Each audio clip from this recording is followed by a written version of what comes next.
Greetings, Alex Raymond fans from Dan Herman at Hermes Press.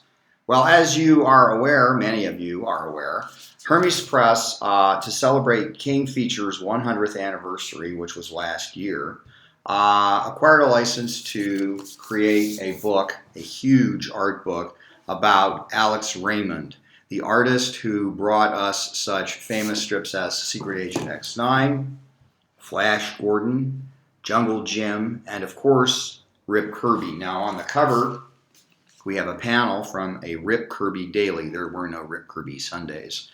As with our books normally, this book has a dust jacket, as you can see, and it has a printed laminated cover, so if you want to keep your dust jacket safe, you can store it away and still have the cover so you can see it and put it in your library. You see the side of the book. The back of it has none other than a panel from Flash Gordon. One of the things that we wanted to do with this book, we have end leaves. This is an end leaf. This is the front end leaf, which shows a very, very beautiful panel, 3 panels from a Flash Gordon Sundae. And the opacity has been turned down on the image so that it's just a ghost. And on the back we have Rip Kirby with a very nice blue flood color. And I would note that, as with all of our art books, the inside of the end leaf is printed as well. Now this book, because it has mostly original artwork in it, and here are the first 3 pages. Here's page 2 and 3 of a huge picture of Alex Raymond. And you have a blow up of that Flash Gordon panel, which is on the back. Because this is a very famous illustration that was done by Alex Raymond for a magazine cover, and I believe the title is Death is a Backseat Driver or something like that. More blow-ups of panels. This is obviously a Rip Kirby. This is obviously Ming the Merciless. But what this book focuses on, in addition to having an essay written by Ron Goulart, who has been writing about Alex Raymond in comics for 50 years. He's written a number of books about comic strips, including The Adventurous Decade, which is one of the first books which chronicles the great adventure comic strips, which was written in the 70s, and Hermes Press took the book. When the book was originally written, it was a textbook, and it had in the center 20 or 30 illustrations. We went to Ron in the early 2000s, 2002, 2003, and made an agreement with him where we would redesign the book and fill it full of original artwork and representative artwork to go with this text. And that was one of the first really comprehensive books. And it should be noted that when Ron was doing that book, and he started doing it, most of the people that had created the golden age of comic strips were still alive. Now, Alex Raymond was, of course, not alive because he died tragically in a car accident in 1956. But Ron gives us a complete history of the art and what was going on in the art and how it developed. And how Alex Raymond changed and matured as an artist. The book doesn't really focus on Alex Raymond's life too much because the book's an art book and it's about Alex Raymond's achievements as an artist. Here's chapter 1. And what you have is you have a publicity piece that was done for Secret Agent X9, but it's rather large. Remember, this book is 10 1/4 inches horizontally, and it is 13 1/4 inches vertically. And also, because this book reprints original artwork primarily, that's the original, the primary source of the art in this book is original artwork. It's printed on a wood-free paper, which mimics now here's a daily that was done when Alex Raymond was ghosting for other artists, and this is a Tyler's Luck. And this is very close to the original size. You'll notice that we didn't miss anything in the gutter of the book. You see the whole strip, nothing gets sucked into it. You'll also notice that because we're discussing Secret Agent X9, we have to discuss the very important author that created it, which is Dashiell Hammett. So we have a picture of one of the Black Mask pulps together with his picture on the bottom. That's Dashiell Hammett's picture. And of course we have ads for Secret Agent X9 that ran promoting it. But Most importantly, we have the original artwork from Secret Agent X9, starting here. We have another ad, and then we have the artwork. And notice how big this is. We gave the artwork a lot of room to breathe so that you could see it. And one of the design aspects of the book was to take particularly interesting panels and blow them up so that you could look at this strip and then you could look at a very, very enlarged picture of the detail. We have that here. You'll notice how big this detail is. It becomes even more compelling when we get to the Flash Gordon and Rip Kirby sections. Now, here's chapter 2, which is Flash Gordon, which discusses the genesis of Flash Gordon and how other strips influenced it, how it was influenced by, obviously, John Carter of Mars and When Worlds Collide, and also by Buck Rogers. So obviously we have, illustrations from that. We have pictures of Alex Raymond in here. We have artwork, and this is in the essay that prefaces the artwork. We have different pieces of art. Now, this is really incredible. This was taken directly from a press proof. And this is the actual first Flash Gordon Sundae. And because it was taken directly from the proof and it was not the screen, that is the little dots, were not in any way altered, this is about as close as you're going to get to seeing an original press proof of this. A lot of the books that reproduce it come from tear sheets and they paint out some of the dots, or they reproduce it so small that you can't see them. This is actually very large, and you can see the actual screen. You'll also notice that there's a picture of Alex Raymond making believe that he's drawing. He actually has a pen in his hand, a brush rather, and he's looking at the original artwork, and you can see the original artwork and then see the actual printed Sundae next to it, together with the logo from the Flash Gordon tabs. Because for a short period, Flash Gordon was done as a tabloid, and Jungle Jim was done as a separate tabloid, and we have art from that. So here we have the section on the art of Jungle Jim and Flash Gordon. And I'm not going to show you the whole book, but I'll show you some of the more interesting highlights. Here is one of my personal favorite Sundaes, and we pulled one of the panels out to emphasize how really incredible the artwork is on it against the black ground, so it would really pull it out for you. There are a lot of really fantastic Sundaes in here, a couple more. And you can see how really big these are reproduced and how clear the reproduction is. The logo on the one was hand-colored in by somebody. And through the years, as it's been sold from one person to another. Here's another incredible Flash Gordon Sundae. And as you can see, we didn't lose anything in the gutter there. I'd also note that this is a really phenomenal Sundae. We have 2 huge panels blown up from them. And let me just personally thank Ethan Roberts for letting us, giving us access to his collection to get some of the images in this book. It's absolutely phenomenal. Here's another great Sundae. Now, one of the things we were able to do because we had access to collections was to get really high resolution scans of some of this artwork. And with one piece in particular, which I thought was a very good example of a Sundae. Here's another couple of Sundaes. Now, what you'll notice is you have the Jungle Jim topper, and then you have the Flash Gordon underneath it. So we have the both pieces. That's the way the original art is. And sometimes they're separate. Usually they're separated. Sometimes they're put together on a piece of board, depending on how the collector owns it. Now, this is, I always felt this was really an outstanding Flash Gordon Sundae with the Jungle Jim topper. And you'll notice that the Jungle Jim topper was in one collection, and the Sundae, the Flash Gordon Sundae, was in another. So one aged differently. One's more yellow than the other. But we put one atop the other, but we didn't knock them together. There's some white space in between them. But here's what we did that I think is really outstanding about this book. This is the actual size. This is the actual size of the actual drawn and inked Sundae panel. And so what we did was we took all 6 panels, because you have 3 on the top and 3 on the bottom, and they're all virtually the same size.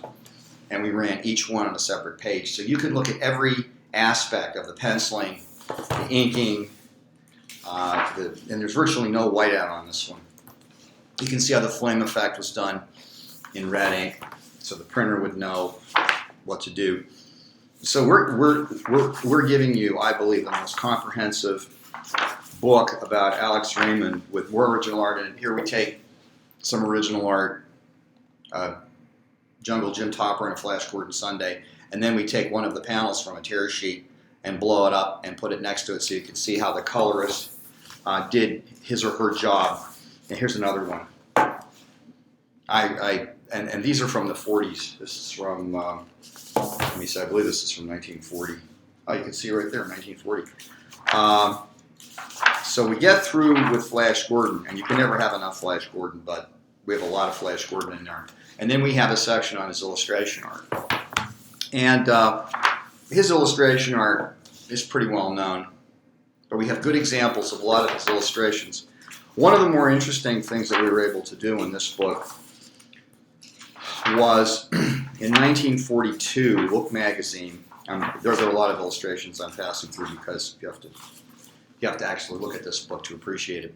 There was a big spread in Look magazine about the creator of Flash Gordon, and we took the whole thing and we thought this is right here in the Look magazine is where the gutter was. So we're not losing anything in here. So we took the actual paintings that he did, which are fairly well known amongst Alex Raymond fans, and we were able to get the comprehensive drawings that were used as the basis. So you'll notice that the bottom where you have the chemist working, we have that with the indication of where the industrialist and the metal worker are, and then at the top you'll see where the woman is praying, and it's indicated where the two people are on the opposite side, and then the soldier with the airplanes attacking. You'll notice that each piece corresponds, so you're actually able to see the comprehensive artwork in the final piece that was published, and then again the final pieces from that particular Look magazine story. A lot of well-known things, a lot of things that aren't well-known. Some beautiful paintings he did. That's a picture of Alex Raymond when he was in Marines. And now we get to Rip Kirby. And Ron Goulart's thesis in this book was that Rip Kirby was a culmination of everything. Here's an example. We have a newspaper article, publicity article from 1949 together with the King Features publicity artwork for Rip Kirby and with Honey Dorian. And then we have Alex Raymond with a model and more publicity art. And this is just in the essay. My favorite character, of course, is Raymond Sherman. Raven Sherman. And I'm thumbing through it. There's a lot of artwork in here. But here she is. Here she is. Here she is, guys. There she is. And remember that this is a very, very large reproduction of both of these pieces, which are very, very well known and beautifully reproduced in this. And again, on a wood-free paper, so it looks like the original drawing. And here's the art of Rip Kirby. And we've pulled out some really outstanding panels to showcase the work that Alex Raymond did. Again, here's Raven. There you go. There she is. She's a classic film noir femme fatale. But there's just so much in this book. As you can see, the book has just hundreds and hundreds and hundreds, I'm not exaggerating, of Rip Kirby pieces in it, which show his brushwork, which show his work with a pen, which show his atmospheric shading, which show the influence of film noir. Here's an example of a snow scene, and I won't say who, but other artists have cribbed this town here. I won't say who, but I've seen after that people who were influenced by Raymond, and it's very clear they loved Raymond, and there's nothing wrong with that because anybody with any taste in comics loves Alex Raymond. You can quote me on that. Here's another example of how we took some outstanding panels and blew them up. So you could see the shadow effects, the black and white, the spotting of the blacks. There's just more and more of it in here. This is a sequence. So we have representative pieces of Rip Kirby which run from the inception of the strip in 1946. Here's another example of how we showcase outstanding panels and blow them up next to the actual entire strip. So you can look at the strip, and then you can savor the panel next to it. It's not as good as having the original art, but it's pretty close. For those of us that collect original art, there's nothing like actually looking at the original artwork. Now the cover is an incredibly outstanding Rip Kirby, and so we have the actual daily, plus we have every panel blown up, so you can look at that incredible inking. So at the end of the book, we have Ron Goulart pulls everything together with a conclusion in an epilogue, and of course we have a little more Flash Gordon because you can never have too much Flash Gordon. And we end with a chronology and with Rip Kirby. And appropriately enough, there's a very famous self-portrait that Alex Raymond drew of himself, which is very well known. And I thought it was appropriate to end the book with Alex Raymond's self-portrait of himself. Very elegant, very simple, very straightforward. So there's the book. And this book will be available in about 30 days. The book was printed in a very small quantity. We printed 1,250 copies of this book. And the diamond order is very large. And I suspect that by the time the book arrives in the United States, which ought to be about 30 days, it's in transit, so figure 20 days, 10 days to get to diamond. By the time the book gets there, the orders usually increase. So if you find this book at all interesting and you think you want to get it, I would encourage you to buy it now. As I've said before, we don't print huge print runs of books. We don't print 5,000 copies of books. The book market just doesn't support that kind of sale on a book like this anymore, although it should. The definitive book on Alex Raymond should have a huge audience, but the reality is it's not going to sell 4,000 or 5,000 copies. Consequently, with the order that we have, we've currently sold about 75% of the print run of the book. So if you're interested, I would suggest buying it on our website. Go to your comic book store and order. We always encourage you to go to your comic book store first. We want to support the comic book stores and the comic book store owners. Or buy it on Amazon.com or our website if I'm being repetitive. So, but I would do that because I suspect that by the end of the year the book will be out of print. And then people will be complaining, why didn't you print more copies? The answer is, I've gone into this already. I believe this is truly the definitive book on Alex Raymond. I think it's a beautiful book. We're very proud of it. We think that it'll be the definitive reference book about Alex Raymond because it brings together a very, very large collection of his original art, so you can look at it with a very, very educated, well thought out essay by Ron Goulart, who understands the history of this. And with Alex Raymond, there are a lot of people that are fans that don't want to accept the fact that Alex Raymond didn't write Flash Gordon. Alex Raymond didn't write Rip Kirby. And Alex Raymond, and that's a source of constant debate against some Alex Raymond fans. But Alex Raymond created the artwork which stands on its own, which is why you look at it and what's the most attractive aspect about it. I mean, without his genius in doing this artwork, irrespective of what the plots are, and the plots are pretty good in Rip Kirby, and the characters are really phenomenal in Flash Gordon. That's the reason we still remember Ming the Merciless, and we still remember Prince Baron, and we still remember these characters. It's because the illustrations of them were so compelling, and that's why all the little boys who became Silver Age comic book artists swiped Alex Raymond, and why Alex Raymond influenced so many comic artists. One of his great, as we all know, one of his greatest admirers and proponents of his style was Al Williamson, who did phenomenal work and did his own Flash Gordon, which stands on its own as being beautiful work. But I'm digressing here. The point is, this is a beautiful book. I'm aware of the other books that have been done about Alex Raymond. Neither one of them are in print and available anymore. None of them are as comprehensive in terms of the illustrations that they provide of the original artwork and the artwork.